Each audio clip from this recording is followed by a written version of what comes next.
war.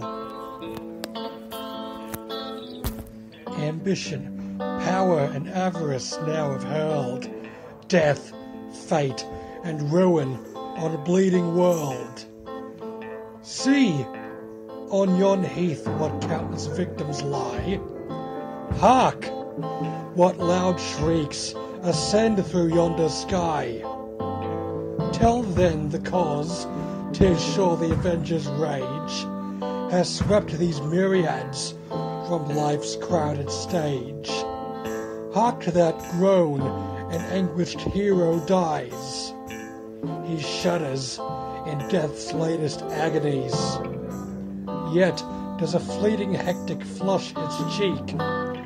Yet does his parting breath essay to speak. O God, my wife, my children, monarch thou. For whose support this fainting frame lies low. For whose support in distant lands I bleed. Let his friend's welfare be the warrior's meed. He hears me not? Ah, no, kings cannot hear. For passion's voice has dulled their listless ear. To thee, then, mighty God, I lift my moan. Thou wilt not scorn a suppliant's anguished groan. Oh, now I die, but still is death's fierce pain. God hears my prayer. We meet again. He spake, reclined him on death's bloody bed, and with a parting groan his spirit fled. Oppressors of mankind, to you we owe the baleful streams from whence these miseries flow. For you how many a mother weeps her son, snatched from life's course, ere half his race was run.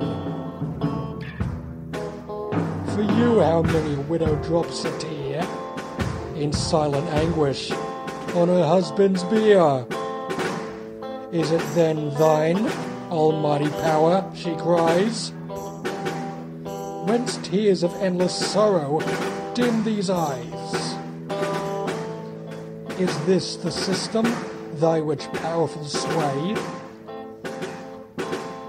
Which else in shapeless chaos sleeping lay? Formed and approved, it cannot be, but oh, forgive me, heaven, my brain is warped by woe. 'Tis not, he never bade the war note swell, he never triumphed in the work of hell. Monarchs of earth, thine is the baleful deed, thine are the crimes for which thy subjects bleed. Ah, when will come the sacred fated time, when man unsullied by his leader's crime, despising wealth, ambition, pomp and pride, will stretch his fearless by his foeman's side? Ah, when will come the time when o'er the plain no more shall death and desolation reign? When will the sun smile on the bloodless field, and the stern warrior's arm the sickle wield? Not whilst some king, in cold ambition's dreams, plans for the field of death his plotting schemes. Not whilst for private peak the public fall, and one frail mortal's mandate governs all. Swelled with command and mad with dizzying sway, who sees unmoved his myriads fade away? Careless who lives or dies, so that he gains some trivial point for which he took the pains. What then are kings? I see the trembling crowd, I hear their fulsome clamours echoed loud. their stern oppressor, please appease a while, but April's sunshine is a monarch's smile. Kings are but dust, the last eventful day will level all and make them lose their sway. We'll dash the scepter from the monarch's hand, and from the warrior's grasp rest the ensanguined brand. Oh, peace, soft peace, art thou forever gone? Is thy fair form indeed forever flown? And love and concord hast thou swept away, as if incongruous with thy parted sway? Alas, I fear thou hast, for none appear. Now o'er the palsied earth stalks giant fear, with war and woe and terror in his train. Listening, he pauses on the embattled plain, then speeding swiftly o'er the ensanguined heath, has left the frightful work to hell and death. See, gory ruin yokes his blood-stained car. He scents the battle's carnage from afar. Hell and destruction mark his mad career. He tracks the rapid step of hurrying fear, whilst ruined towns and smoking cities tell that thy work, monarch, is the work of hell. It is thy work, I hear a voice repeat, shakes the broad basis of thy blood-stained seat. And at the orphan's sigh, the widow's moan, totters the fabric of thy guilt-stained throne. It is thy work, O monarch, now the sound, fainter and fainter, yet is borne around.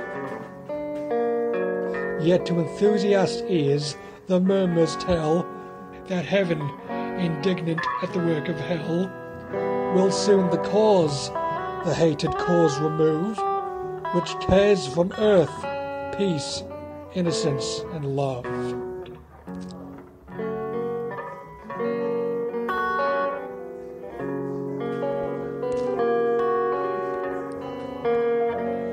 Destruction marks thee. O'er the blood-stained heath is faintly borne the stifled wail of death. Millions to fight compelled, to fight or die, in mangled heaps on war's red altar lie. The sternly wise, the mildly good, have sped to the unfruitful mansions of the dead, whilst fell ambition over the wasted plain triumphant guides his car, the ensanguined rain. Glory directs, fierce brooding o'er the scene, with hatred glance, with dire unbending mien. Fell despotism sits by the red glare of discord's torch, kindling the flames of war.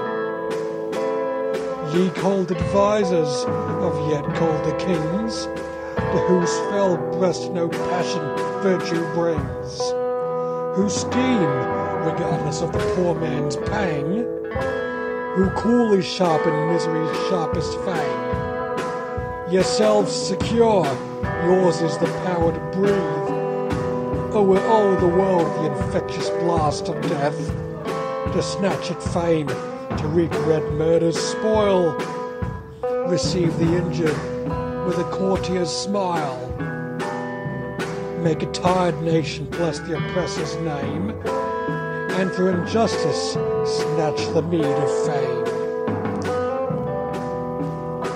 Oppressive law no more shall power retain, peace, love, and concord once shall rule again, and hear the anguish of a suffering world.